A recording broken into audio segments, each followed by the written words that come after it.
Hello दोस्तों, एक बार फिर टॉप 25 साइंस के बेहतरीन प्रश्नों के साथ 5G स्टडी AK1 में आपका स्वागत है। तो अगर आपको लगता है कि आप साइंस के धुरंधर हैं, साइंस में आपकी पकड़ अच्छी है, तो इन 25 प्रश्नों में से कितना आप सही कर पाते हैं तो हमारे कमेंट बॉक्स में कमेंट ज़रूर करें। और हाँ, अगर आप लोग हमारे चैनल पर नए हैं तो हमारे चैनल को सब्सक्राइब ज़रूर करें और साथ ही साथ बेल आइकन का घंटी ज़रूर ऑन कर लें। तो क्वेश्चन है, ऑस्टियोमलेशिया नामक रोग किस विटामिन की कमी से होता है?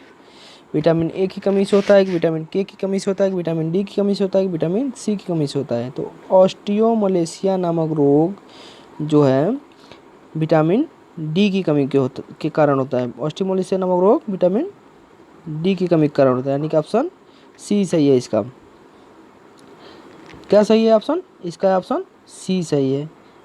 ऑस्टियोमलेशिया नामक रोग विटामिन डी की कमी के कारण होता है। अगला क्वेश्चन, किस तत्व का इलेक्ट्रॉनिक विन्यास 284 है? तो इसे किस वर्ग में रखा जाएगा? किसी तत्व का इलेक्ट्रॉनिक विन्यास 284 है तो इसे किस वर्ग में रखा जाएगा? धातु वर्ग में रखा जाएगा कि अधातु वर्ग में रखा जाएगा, उपधातु वर्ग में रखा जाएगा कि इनमें से कोई नहीं? तो 284 किसी तत्व का अगर इलेक्ट्रॉनिक विन्यास है तो वो तत्व जो है हमेशा अधात होगी। क्या होगी? अधात होगी। अगला क्वेश्चन, मार्स गैस है, मार्स गैस कौन है? मीथेन है, प्रोपेन है कि ब्यूटेन है कि एथेन है? तो मार्स गैस किसे कहते हैं? तो मार्स गैस जो है हम मीथेन को कहते हैं। मार्स गैस हम मीथेन को कहते हैं। अगला क्वेश्चन, पोटास फिटकरी, पोटास फिटकरी का सूत्र है K2SO4 Cr2SO4 या N224 या H2O या NH4 ट्वाइस SO4 या FeSO4 थ्राइस 24 या H2O या K2SO4 Al2SO4 थ्राइस N224 या H2O या NH4 twice SO4 Al2SO4 thrice 24 या H2O। तो पोटास फिटकरी का सूत्र इनमें से कौन सा है? तो पोटास फिटकरी का सूत्र जो है इनमें से कौन सा हो जाएगा? तो पोटास फिटकरी का सूत्र यानी कि K2SO4 Al2SO4 थ्राइस 24 H2O हो जाएगा पोटास फिटकरी का सूत्र। तो अगला क्वेश्चन है, निम्नलिखित में से मानव पाचन के तंत्र के भागों के संयोजन का वह कौन सा समुच्चय है जो कोई पाचन कार्य नहीं करता है? कौन सा समुच्चय जो है कोई पाचन कार्य नहीं करता? ग्रसिका, बृहदान्त या मलाशय, मुख्य गुहिका, ग्रसिका, मलाशय या मुख्य गुहिका, ग्रसिका, बृहदान्त या मुख्य गुहिका, बृहदान्त, मलाशय? तो कौन सा सही है इनमें से? तो कौन सा जो है समुच्चय पाचन का कार्य नहीं करता है? तो ग्रसिका, बृहदान्त और मलाशय जो है पाचन का कार्य नहीं करता है। अगला क्वेश्चन, किसी वस्तु की आभासी और विवर्धित बड़ा छवि बनाने के लिए निम्नलिखित में से किसका उपयोग किया जाता है? तो किसका उपयोग किया जाता है? उत्तल दर्पण, उत्तल लेंस दोनों का, या केवल उत्तल लेंस का, कि अवतल दर्पण और उत्तल लेंस दोनों का, कि केवल अवतल लेंस का? तो कौन सा सही हो जाएगा? तो सही हो जाएगा अवतल दर्पण और उत्तल लेंस दोनों का, अवतल दर्पण और उत्तल लेंस दोनों का। अगला क्वेश्चन, कोई वस्तु 5000 हर्ट्ज पर कंपन कर रही है तो उत्पन्न ध्वनि का आवर्तकाल होगा। तो उत्पन्न ध्वनि का आवर्तकाल क्या हो जाएगा? अगर 5000 हर्ट्ज पर कोई वस्तु कंपन कर रही है तो ध्वनि का आवर्तकाल क्या हो जाएगा? तो ध्वनि का आवर्तकाल 0.0002 सेकेंड हो जाएगा। 0.0002 सेकेंड हो जाएगा। तो अगला क्वेश्चन है, यानी कि क्वेश्चन नंबर 8, कोई बस अपनी यात्रा की पहली 10 किमी की दूरी 40 किमी प्रति घंटे की औसत चाल से तथा शेष 45 किमी की दूरी 60 किमी प्रति घंटा की औसत चाल से तय करती बस की संपूर्ण यात्रा का औसत चाल क्या होगा? तो ये तो इसमें मैथ का क्वेश्चन आ गया, तो इसको हम लोग स्किप करते हैं। अगला क्वेश्चन, टार्टरिक अम्ल पाया जाता है, टार्टरिक अम्ल पाया जाता है नींबुओं में, आंवला में, कच्चे आमों में, अंगूरों में? तो ऑप्शन क्या है? ए और सी, यानी नींबू और कच्चे आमों में। ऑप्शन बी है ए और बी, यानी कि नींबू और आंवला में। ऑप्शन सी है सी और डी, यानी कच्चे आमों और अंगूरों में। और ऑप्शन डी है बी और सी, यानी आंवला में और कच्चे आमों में। तो टार्टरिक अम्ल जो है किस में पाया जाता है? तो टार्टरिक अम्ल जो है हमारा ऑप्शन सही हो जाएगा, ऑप्शन सी। तो ऑप्शन सी का मतलब यानी कि कच्चे आमों में और अंगूरों में। तो टाटरी कम किस में? कच्चे आमों में और अंगूरों में। अगला क्वेश्चन, निम्नलिखित में से किसमें मानव उत्सर्जन तंत्र में मूत्रमार्ग का सही क्रम नहीं है? वृक्क मूत्रमार्ग, मूत्राशय, मूत्रवाहिनी, या वृक्क मूत्रवाहिनी, मूत्राशय, मूत्रमार्ग, या वृक्क मूत्राशय, मूत्रवाहिनी, मूत्रमार्ग, या वृक्क मूत्राशय, मूत्रमार्ग, या मूत्रवाहिनी। तो क्या सही हो जाएगा इसका? तो इसका सही हो जाएगा वृक्क, मूत्रवाहिनी, मूत्रमार्ग और मूत्राशय और मूत्र मार्ग। तो अगला क्वेश्चन है, निम्नलिखित में से किसका खाने योग्य भाग सही सुमेलित नहीं है? खाने योग्य भाग किसका सही सुमेलित नहीं है? मूंगफली बीज है, या गन्ना तना है, या गाजर जड़ है, या प्याज जड़ है। तो कौन सा सही नहीं हो जाएगा? तो 11 का कौन सा सही हो जाएगा? तो 11 का हमारा डी सही हो जाएगा, प्याज जड़। तो प्याज चूंकि जड़ नहीं, प्याज क्या है हमारा? प्याज तना है, प्याज तना है हमारा है। निम्नलिखित में सही कथन चुनिए, सही कथन चुनिए। कथन है, केवल हरी पत्तियों वाले पौधे ही प्रकाश संश्लेषण कर पाते हैं। और ऑप्शन बी है, सभी रंगों की पत्तियां प्रकाश संश्लेषण करती हैं। और ऑप्शन सी है, पौधे क्लोरोफिल के उपस्थिति में भी प्रकाश संश्लेषण कर सकते हैं। और ऑप्शन डी है, उपर्युक्त में से कोई नहीं। तो क्या सही हो जाएगा? तो इसका सही जो हो जाएगा, यानी कि ऑप्शन हमारा बी, यानी कि सभी रंगों की पत्तियां प्रकाश संश्लेषण करती है। सभी रंगों की पत्तियां प्रकाश संश्लेषण करती हैं। अगला क्वेश्चन, निम्नलिखित में से कौन सा विद्युत का चालक नहीं है? विद्युत का चालक कौन सा नहीं है? तो लवण जल नहीं है, कि आश्वित जल नहीं है, कि सिरका नहीं है, कि नींबू का रस नहीं है। तो विद्युत का चालक नहीं है कौन सा?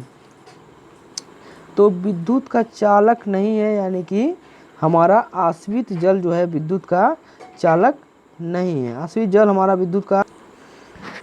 तो ये जो मैथ का क्वेश्चन था, हम सोच रहे हैं इसको स्किप ना करके इसको लगवा दिया जाए, इसको स्किप ना करके इसको लगवा दिया जाए। तो क्वेश्चन है, कोई बस अपनी यात्रा की पहली 10 किमी की दूरी 40 किमी प्रति घंटा की औसत चाल से तथा शेष 45 किमी की दूरी 60 किमी प्रति घंटा की चाल से की औसत चाल से तय करती है। बस की संपूर्ण यात्रा की औसत चाल।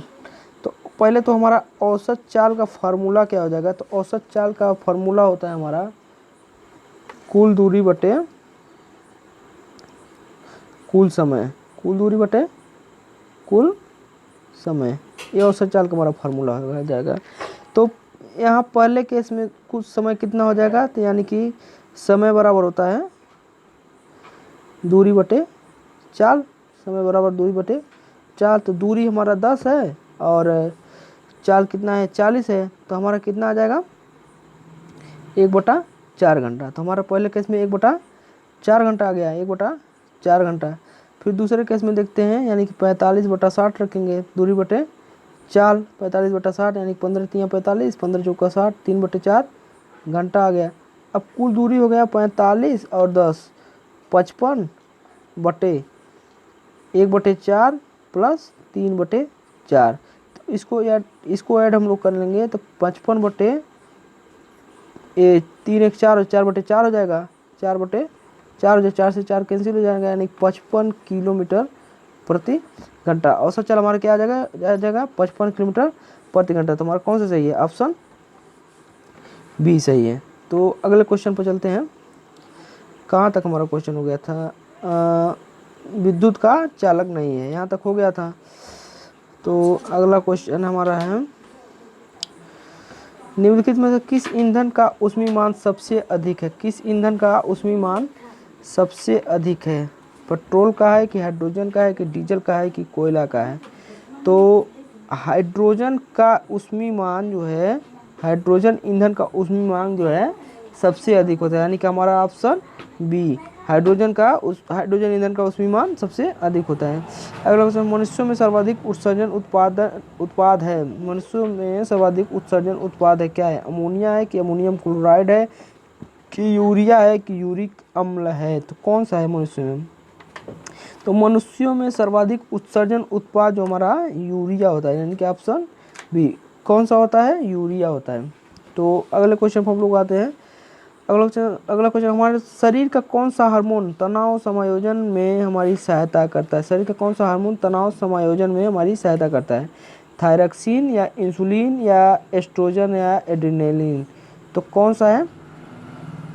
तो एड्रेनलिन जो हमारा होता है यानी कि ऑप्शन डी एड्रेनलिन शरीर का हार्मोन है जो तनाव समायोजन में हमारी सहायता करता है।